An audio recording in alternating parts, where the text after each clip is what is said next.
Welcome to the deep dive.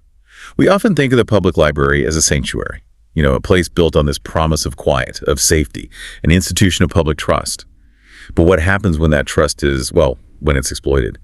When a quiet corner between the stacks, the very isolation you need to focus, becomes a weapon.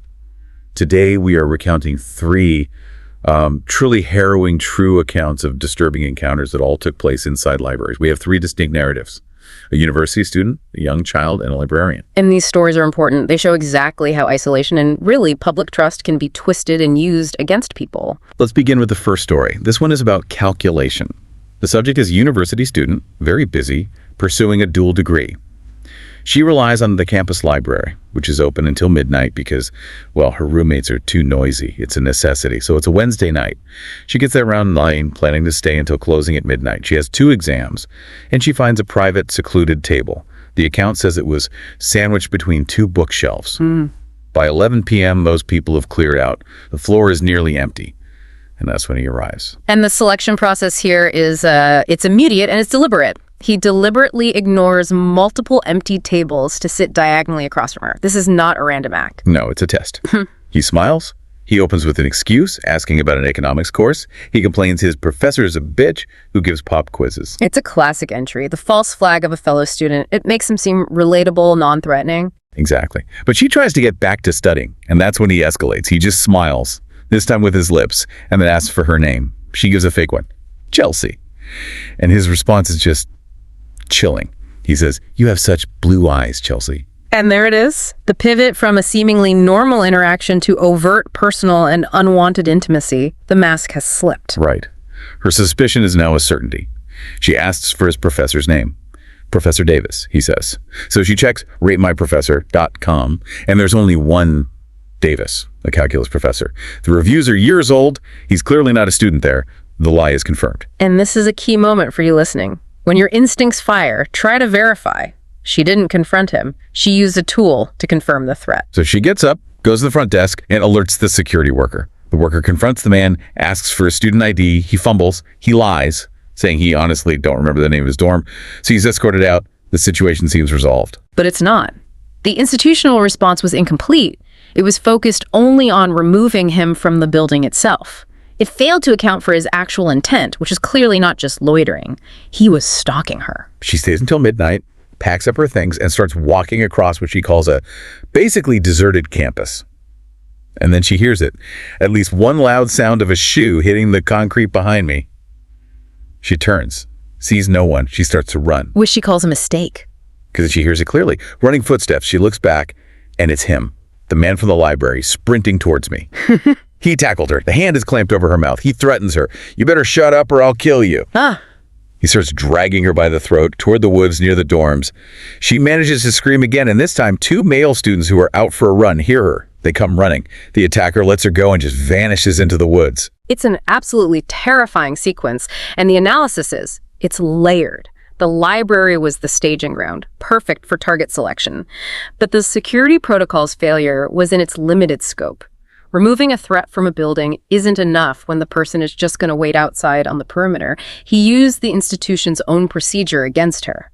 The most dangerous part of her night was the walk home, right after she was supposed to be safe. It's deeply unsettling. The next story shifts to a different kind of vulnerability, a childhood memory. The subject is maybe 5 or 6 years old at her local town library with her mother and her little brother, who is just a toddler. She's in the kids section, wandering through the aisles in a far corner, looking for I Spy books. She hears a noise, she turns, and sees half of a man's face peer around a shelf. He says, "Peekaboo," and she laughs. She feels, in her words, no sense of danger. And that's the entry point. Playing on a child's innocence and trust. He's using a familiar, safe game to initiate contact. He asks what she's looking for. He offers to help find the books, takes her hand, and leads her to the right shelf. Then he leads her to a small table in the corner. They start looking through the book together. And then he asks the question, the one that shifts everything. Who are you here with?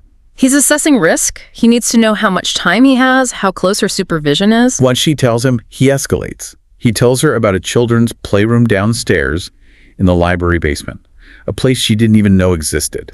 He leads her down the stairs to this playroom. It's just a basement room, used for club meetings. There are some Lego sets, some chairs. He has achieved complete isolation. He's moved her from a monitored public space to a confined, unmonitored one. He exploited a blind spot in the facility's design. He then tries to forcibly get me to play with the toys. She's starting to feel uncomfortable. And then an interruption. A female librarian's voice comes over the intercom. She calls out, "Liam!" The man's reaction is instantaneous and terrifying. He immediately goes and turns off the lights. The room becomes pitch black. And he says, "We're going to play hide and seek." This is a rapid, horrifying escalation. The moment he's interrupted, the manipulation stops and pure threat begins.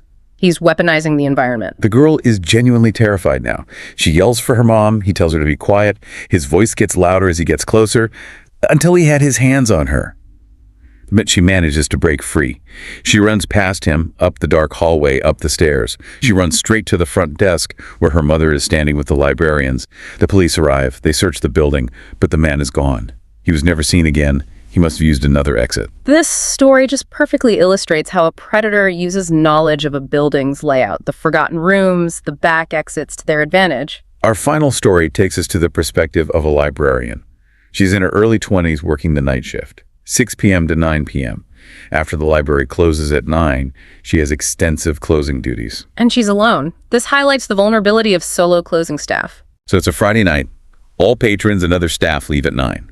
She locks the front door. But part of her job is to take the garbage out to a dumpster on the side of the building. To do that, she has to unlock the front door, take the trash out, and then lock it again. A procedural vulnerability. A necessary but risky moment where the building's security is compromised. Exactly. She comes back in, locks up, and starts her other duties. While restocking DVDs, she hears a noise. She finds an open book lying on the floor. She thinks it's odd, but puts it back. A few minutes later, another noise. This time, in a different aisle, she finds 2 more books on the ground, and that's when it sinks in. Her thought is, someone was in here. It's the methodical, slow realization that's so tense. The intruder isn't trying to be quiet. They're being disruptive, erratic. So she yells out into the empty library, "Excuse me, the library is closed." Silence at first. Then, from the children's section, she hears loud growling sounds, like a rabid animal, and then the sound of books being thrown. She builds up her courage, peeks down the aisle, and sees her. A woman in a nightgown, throwing books everywhere and making what she calls disgusting animal-like sounds. This is a different kind of threat entirely. Not a calculated predator, but an unpredictable, chaotic intruder. The librarian's response is textbook. Right. She doesn't engage. She runs to the office, locks the door, closes the blinds, and calls 911. She reports a sickly woman and suggests they send an ambulance. But then the 911 operator asks if the woman is still there. So she cautiously opens the blinds just a crack to look, and she screams. The woman is right there, outside the glass of the office, looking in. Her pupils are so big that she looked demonic. The physical barrier of the door is holding, but the psychological terror is immense. She's trapped inside with the threat just on the other side of the glass. The woman starts banging on the glass, screaming gibberish. Then she just sits down in a chair facing the office. The librarian notes she was definitely high out of her mind. The police and an ambulance arrive. The woman fights them, but they eventually handcuff her and take her away. But the question remains, how did she get in? Did she slip in during that brief moment the door was unlocked for the garbage? Or was she hiding inside before closing? Either way, it's a major security failure. A standard closing procedure or a failure to properly swoop the building allowed an unstable person to be locked inside with a lone employee. When you look at all 3 of these stories together, a pattern emerges. The very sanctity of the library, its quietness, is used as cover. Yes. These accounts really challenge our idea of passive safety in public institutions. The focus we need to study or read requires us to lower our guard, but true safety requires constant proactive vigilance.